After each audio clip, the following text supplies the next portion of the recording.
Welcome to One Chemistry. This is 365 Chemistry series. Daily one question for you. Here cyclophane is given. You have bromine attachment in the para position in the below ring. You have to find whether the given molecule is chiral or not. Normally the people are imagining the chiral carbon. Chiral carbon means the carbon attached with 4 different centers. Here there is no such carbon, but the question is whether it is chiral or not. But it has chiral plane. Chiral plane means the molecule will not reflect each other and similar. Both sides are different. Here chiral plane is given. You might see both benzene rings are different. Hence the molecular plane is chiral there. If you imagine the molecule in the 3D way, you might find the chirality. The chirality is called 2D chirality, or you can say planar chirality. So the given molecule is chiral.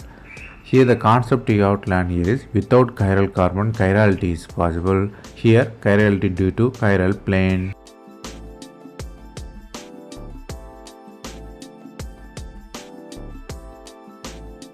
That's all from this video. Thanks for watching.